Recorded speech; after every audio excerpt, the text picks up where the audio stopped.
आजचा भाग खूप मस्त आहे मित्रांनो. विक्रमकडून प्रेमाचे कानमंत्र घेत पार्थ वेषांतर करून मध्यरात्री काव्याला भेटायला गेलाय आणि तेही गोड सरप्राईज घेऊन. तर जीवाला नंदिनीवरच्या प्रेमाची जाणीव झाली आहे. जीवाने काव्यासाठी लिहिलेलं पत्र आता नेमकं नंदिनीच्या हाती लागलं आहे. जीवा काव्याच्या नात्याचं सत्य आता नंदिनीसमोर कसं येईल आणि ते येईल का? पार्थ काव्याला नक्की काय सरप्राईज देईल ते व्हिडिओत पाहणारच आहोत. त्यासाठी आजचा भाग शेवटपर्यंत नक्की बघा. काव्या अभ्यास करत इकडे तिकडे फिरत असते. इतक्यातच डोरबेल वाजते. काव्या विचारात पडते की इतक्या रात्री कोण आलं असावं. त्यानंतर जेव्हा जाऊन ती दरवाजा उघडते तर डिलिव्हरी बॉय असतो. तो सांगतो की तुमची ऑर्डर आहे. काव्या त्याला नाकारते. मी काहीच ऑर्डर केलेलं नाहीये. इतक्यातच अनिशा येते. अनिशा सांगते की काव्या, अगं ती ऑर्डर मी दिली होती. काव्या अनिशाला ओरडते की काय हे अनिशा, ऑर्डर दिले सांगायचं नसतं मला. त्यानंतर काव्या डिलिव्हरी बॉयची माफी मागते. काव्या विचारते की बाय द वे अनिशा, तू माझ्यासाठी काहीतरी ऑर्डर केलेत, नक्की काय ऑर्डर केलेत? तेव्हा अनिशा तिला डेझर्ट ऑर्डर केल्याचं सांगते. काव्या इतकी खुश होते. अनिशाला म्हणते की म्हणूनच तर तुम्हाला जास्त आवडतेस. माझ्या मनातलं कसं कळतं तुला? खरंच केव्हापासून ना अभ्यास करून बोर झाले होते आणि मला आत्ताच काहीतरी कोड खावंसं वाटत होतं अगं अनिशा. आणि तू फायनली काहीतरी कोड मागवलेस. मला सांग काय आहे त्यात? तेव्हा अनिशा म्हणते की अगं मला का विचारतेस, तूच बघ ना काय आहे ते. जेव्हा काव्या ती ऑर्डर चेक करते तर त्यात रसगुल्ला असतो आणि रसगुल्ला पाहता क्षणी काव्याला जीवाची आठवण येते. कारण जीवाने तर काव्याला रसगुल्ल्याचीच उपमा दिलेली असते. तो क्षण, तो प्रसंग काव्याच्या नजरेसमोर उभारतो आणि अनिशाला ती ओरडते की जगात फक्त एकच हा पदार्थ तुला सापडला का, गोड पदार्थ? अनिशा विचारते की काय झालं यार, तुला तर आवडतो ना रसगुल्ला? तेव्हा काव्या सांगते की आवडत होता, सगळा माझा मूड घालवलास यार अनिशा. काव्या तिच्यावरती खूप नाराज होते. परंतु अनिशा काव्याचे खाडकन डोळे उघडवते. काव्याला ती सांगते की मला माहिती आहे, जीवाला सुद्धा रसगुल्ला खूप आवडत होता आणि मला तेच बघायचं होतं, म्हणूनच तर मी मुद्दाम ऑर्डर केला रसगुल्ला. काव्या आश्चर्याने विचारते की काय? अनिशा सांगते की हो, कारण मला बघायचं होतं की तू मूव ऑन झाली आहेस का. जर तू मूव ऑन झाली असतीस ना तर हा रसगुल्ला तू आवडीने खाल्ला असता, परंतु नाही, तो तू नाकारला. हे बघ काव्या, हे सगळं पाहून जर तू परत त्या सगळ्या आठवणींमध्ये जर जाणार असतील ना तर काय डोंबलाची मूव ऑन झालीस का तू? अनिशा आत्ता कुठे काव्याच्या डोक्यात प्रकाश पाडते. असे फोटोज डिलीट करून, लॉकेट तोडून काही होत नसतं ग काव्या. तुला जर तुझ्या सगळ्या जुन्या आठवणी पुसून टाकायच्या असतील ना तर तू हा रसगुल्ला खा. काव्या अनिशाला म्हणते की हे बोलणं ना खरंच खूप सोपं आहे अनिशा, परंतु करणं तितकंच कठीण आहे. आणि मी प्रयत्न करते ना अनिशा, परंतु त्या गोष्टी इतक्या सहज नाहीत होऊ शकत. एक दिवस असा नक्की येईल अनिशा की हे रसगुल्ले पाहता क्षणी माझ्या तोंडालाही पाणी सुटेल. काव्या खूप अस्वस्थ होते. तिचे डोळे पाण्याने गच्च भरतात. अनिशाला काव्या स्पष्ट सांगते की तिला त्रास होईल असं कोणतीही गोष्ट करू नकोस. माझी टेस्ट नक्की बदलेल, परंतु थोडं चव यायला वेळ लागेल. आशा आहे मला की तुला आता समजलं असेल नक्की मला काय म्हणायचं आहे ते. आता अनिशा पुढे काय बोलणार? काव्याच्या या बोलण्याने, तिचं अस्वस्थ होण्याने अनिशाची बोलतीच बंद होते. परंतु इथेच खूप मोठा ट्विस्ट आला आहे. कारण मालिनी सत्य शोधण्याच्या तयारीत आहे. असं सत्य की जे हे चौघेही लपवण्याचा प्रयत्न करतायत. एखादी गोष्ट तिला निसटल्यासारखी वाटते, परंतु काय, याच्या शोधकार्यात ती असते. तिने बोर्डवरती आता चौघांच्या नावाचे 4 टेबल्स बनवलेले असतात. नंदिनी, जीवा, पार्थ, काव्या. तेव्हा मालिनीला तो प्रसंग आठवतो की नंदिनी बोलली. जीवाने अचानक लाकूड उचललं आणि नंदिनी थांबली.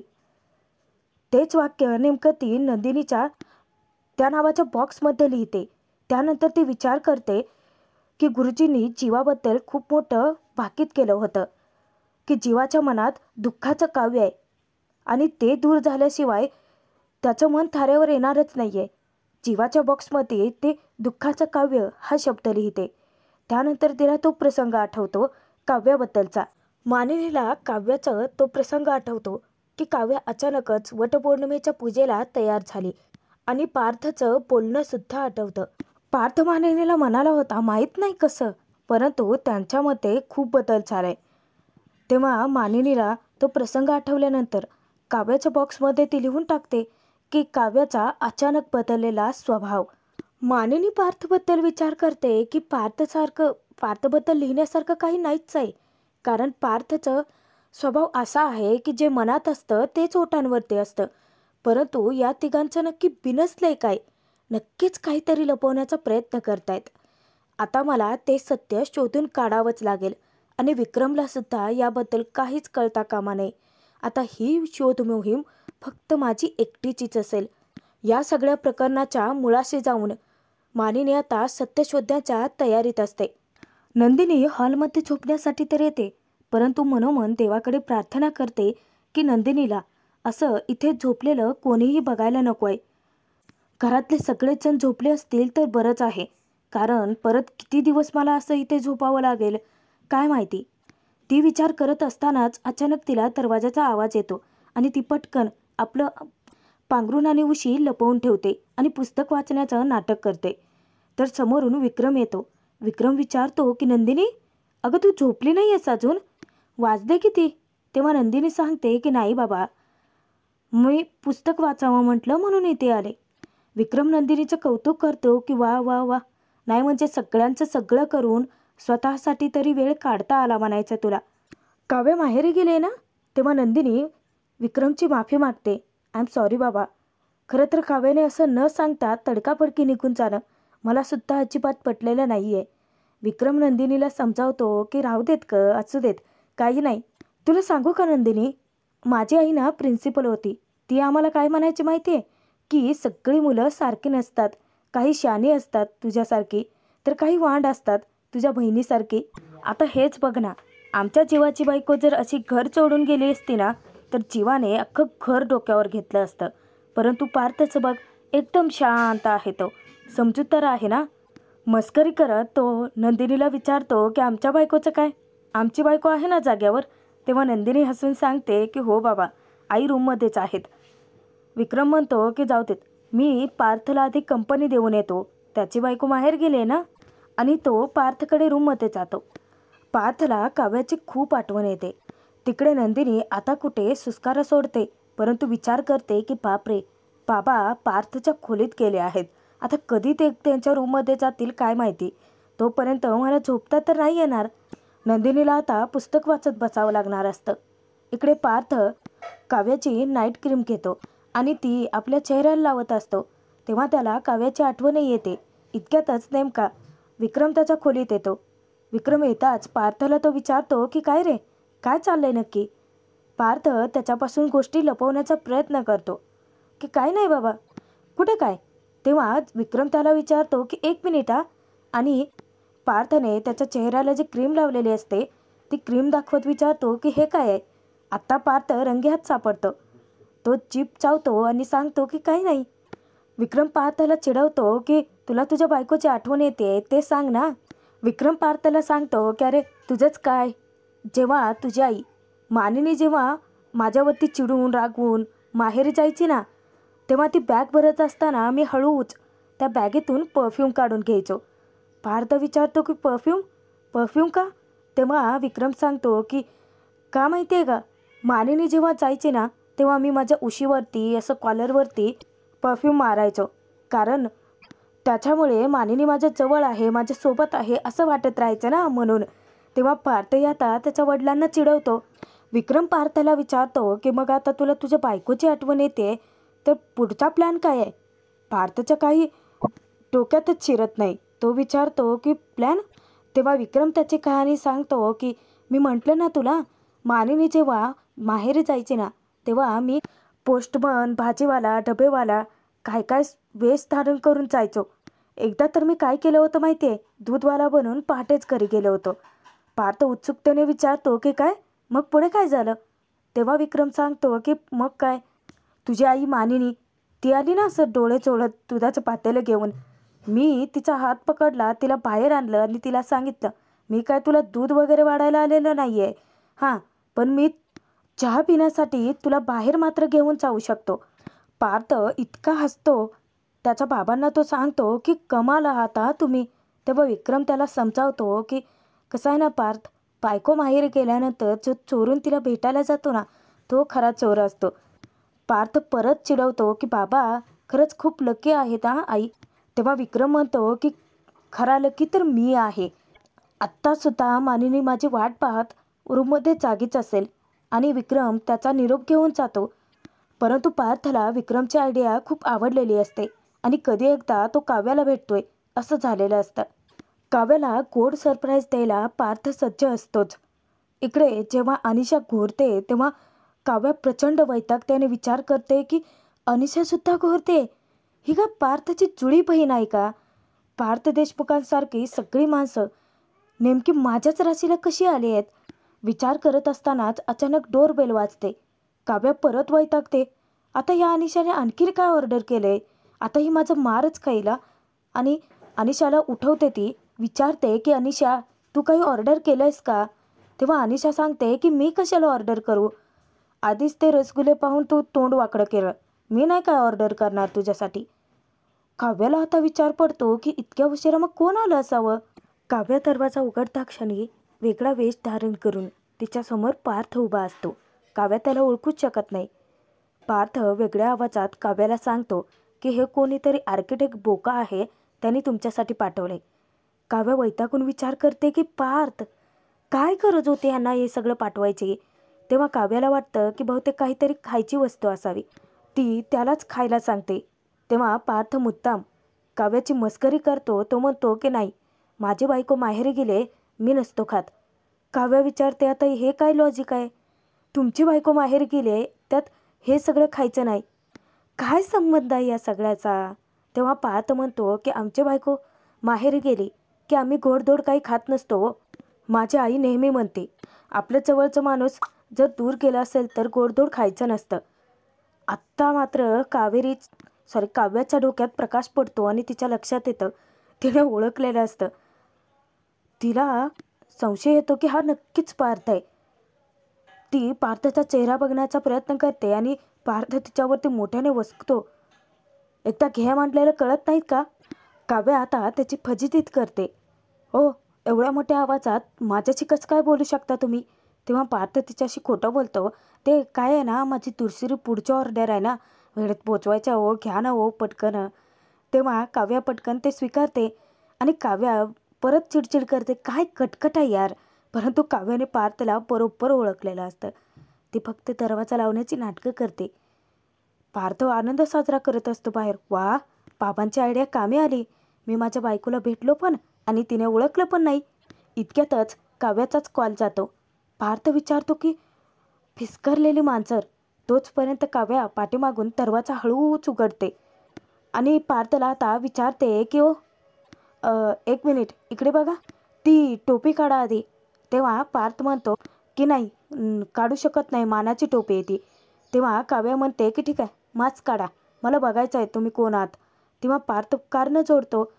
अहो नाही हो, मी तोंड दाखवायच्या लायकीचा सुद्धा नाही राहिलो. काव्या आता त्याच्यावरती ओरडते, काही काय बडबडताय हो? पार्थ ऐकत नाही म्हटल्यानंतर काव्या जबरदस्ती त्याचा मास्क काढते, त्याची टोपी काढते आणि धक्क्याने विचारते की तुम्ही, तेही अशा अवतारात? काव्याला खूप आश्चर्य वाटलेलं असतं. पार्थ काव्याशी अगदी गावंढळ भाषेत बोलत घरात शिरतो. तो म्हणतो की होय मीच, मला तुम्हाला भेटायचं होतं म्हणून आलो. तेव्हा काव्या परत वैतागून विचारते की पार्थ देशमुख, टॉप 30 आर्किटेक्टपैकी एक आहात तुम्ही. जसे नॉर्मल बोलता ना माझ्याशी तसे बोला. तेव्हा पार्थ म्हणतो की स्वीट मुलीसाठी स्वीट घेऊन आलोय. काव्या विचारते की अशा अवतारात? तेव्हा पार्थ म्हणतो हो, खऱ्या अवतारात आलो असतो तर मग तुम्ही मला घरातच घेतलं नसतं ना. कसा वाटतो अवतार? छान आहे ना? काव्याला भेटून पार्थ इतका खुश असतो. काव्या आता ते सरप्राईज नाकारते. ती सांगते की हे घ्या तुमचं स्वीट, मला नाही खायचं आहे. तेव्हा पार्थ म्हणतो की अहो काय आहे ते बघा तर आधी. स्वीट आहे तुमच्यासाठी. स्वीटच काय, सरप्राईज आहे, खूप छान, बघा ना. पार्थला काव्य परत ओरडते, एकतर तुम्ही अशा वेळच्या यावेळी इथे आला आहात मला भेटायला, कोणी बघितलं तर काय म्हणतील? पार्थ विचारतो की का, आपलं काय लफडं आहे? काव्या त्याच्याकडे इतकी रागात बघते तेव्हा तो म्हणतो की कसं, अहो म्हणजे कसं आहे माहिती का, आपलं तर लग्न झालंय ना, कोणी बघितलं तरी लोक काय म्हणतील आपल्याला? पार्थ त्याच्या बायकोसाठी स्वीट घेऊन आलाय. हाऊ स्वीट ना? काव्या विचारते की हाऊ क्रेंज. तेव्हा पार्थ म्हणतो की हे क्रेंज वगैरे म्हणायचं नाही या, एकतर मी एवढं प्रेमाने घेऊन आलोय तुमच्यासाठी. तुम्हाला माहिती आहे का, मी विक्रम देशमुखांची परंपरा पुढे घेऊन जातोय. माझे बाबासुद्धा आईला भेटायला दूधवाल्याच्या भाजीवाल्याच्या वेशात जात होते आणि मी या डिलिव्हरी बॉयच्या वेशात आलोय. मग आता मी घरातही येतो ना. तेव्हा काव्या त्याला दारातच उभं करते, घरात जाऊच देत नाही. पार्थला काव्यासोबत वेळ घालवायचा असतो आणि काव्याला इतका वैताग आलेला असतो पार्थचा. पार्थ विचारतो की अहो मी एवढं तुमच्यासाठी स्वीट घेऊन आलो, निदान कॉफी तरी द्या ना मला. काव्या आता कारणं जोडते, दूध संपलंय. पार्थ विचारतो मी चहा? काव्या म्हणते की चहा पावडरसुद्धा संपले. पार्थ विचारतो की मग सँडविच बनवचाल का? तेव्हा काव्य सांगते की नाही हो, ब्रेडला ना पुरची लागले, नासलेत ते. पार्थ परत विचारतो की अहो मग काहीतरी स्वीट वगैरे काहीतरी खाऊ द्या ना. तेव्हा काव्या परत वैतागते, तुम्ही ना पाहत आता माझं डोकं नका खाऊ, तुम्ही जा बरं. काव्या त्याला घराच्या बाहेर हाकलवणार इतक्यातच नेमकी शारदा येते. देवकृपेने ऐनवेळी ती पार्थच्या मदतीला धावून आलेली असते. येता क्षणी ती आश्चर्याने विचारते की पार्थ तुम्ही? तेव्हा पार्थ म्हणतो की हो, आणि तो शारदाचे आशीर्वाद घेतो. शारदा त्याला घरातच घेऊन जाते. सगळं कसं आता पार्थच्या मनासारखंच घडतं. इकडे नंदिनी गाढ झोपी गेलेली असते. इतक्यातच जीवा येतो. नंदिनीच्या हातून पडणारं पुस्तक जीवा पटकन आपल्या हाती झेलतो. एकटक नंदिनीकडे तो पाहतच राहतो. नंदिनी झोपल्यानंतर इतकी निरागस तिथेच असते की जीवाची नजर तिच्यावरून हटतच नाही. त्यानंतर तो उठतो, नंदिनीला पांघरून घालतो. जीवा आता तेथून जाणार तर नंदिनीची ओढणी नेमकी जीवाच्या घड्याळातच अडकते. जीवा पटकन थांबतो आणि त्यानंतर परत तो नंदिनीकडे पाहतच राहतो. त्याच्या भानातच राहिलेलं नसतं की नंदिनीची ओढणी त्याच्या घड्याळात अडकली आहे, आधी ती सोडवावी. तर आजचा भाग इथेच संपतोय. पुढील भागात बघूयात. जीवाने ठोस पाऊल उचललेलं असतं. काव्यासोबतचं नातं आता त्याला कायमचं संपवायचं असतं आणि त्याच्या मनात जे काही असेल ते त्या कागदावरती लिहिलेलं असतं. पार्थने काव्यासाठी आणलेली पेस्ट्री. काव्या पार्थला सांगते की नाही मला आता रात्रभर जागून अभ्यास करायचा आहे, ते पेस्ट्री वगैरे मी नाही खाऊ शकत, एकतर माझे रीडिंग क्लासेस पण नाही आहेत माझ्याकडे. तेव्हा पार्थ आपल्या खिशातून काव्याचा चष्मा बाहेर काढतो आणि काव्याला दाखवतो. काव्या आश्चर्यचकितच होते. किती छोट्या छोट्या गोष्टींची पार्थ काळजी घेत असतो. निदान हे सगळं पाहून तरी काव्याचे डोळे उघडावेत. जीवा विचार करतो की आमच्या प्रेमाची सुरुवातसुद्धा प्रेमपत्रानेच झाली होती आणि आता आमच्या नात्याचा शेवटही पत्रानेच होईल. परंतु नेमकं तेच पत्र नंदिनीच्या हाती लागतं. आता नक्की काय होईल? काव्या जीवाच्या नात्याबद्दल नंदिनीला सत्य कळेल.